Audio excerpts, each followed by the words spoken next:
Située à Ouida, au quartier Ouomé, la maison de mode couleur indigo de la promotrice Nadia Adanlé propose une gamme variée de tissus Elou. La base de ces travaux repose sur le tissu patrimonial communément appelé Elouvo.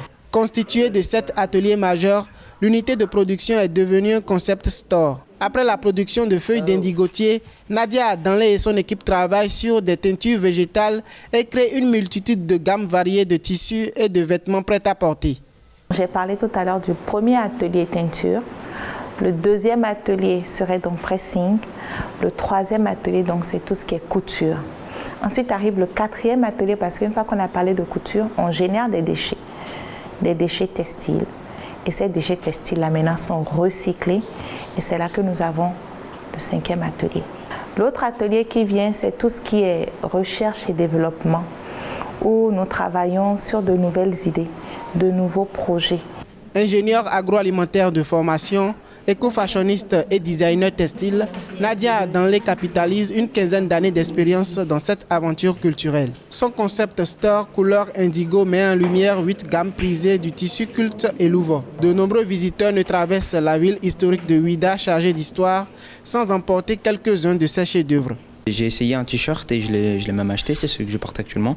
Ce que j'ai remarqué, c'est que c'était de très bonne qualité. Les tissus sont confortables et assez doux. Et ce qui est bien, c'est que tout est fait localement. J'ai essayé au moins 4 tenues, j'ai envie de toutes les prendre. Il y a beaucoup de choix. Il y a beaucoup de choix, vraiment.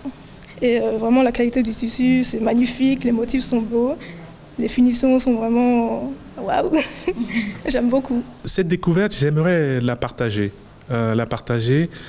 Déjà au Bénin, que ce soit vraiment bien connu au Bénin, ça mérite d'être connu, mais en plus en dehors du Bénin. Je connais la maison depuis le Burkina Faso, donc une très belle exposition pour la promotion des produits africains.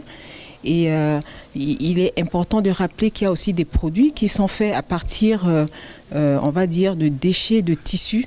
D'accord, et qui permet aujourd'hui à une association d'handicapés de pouvoir avoir une activité qui aussi, d'accord, les met à la lumière et qui le permet d'avoir un emploi. L'association Indigo s'est aussi investie dans le recyclage textile en redonnant vie aux déchets de la maison de mode.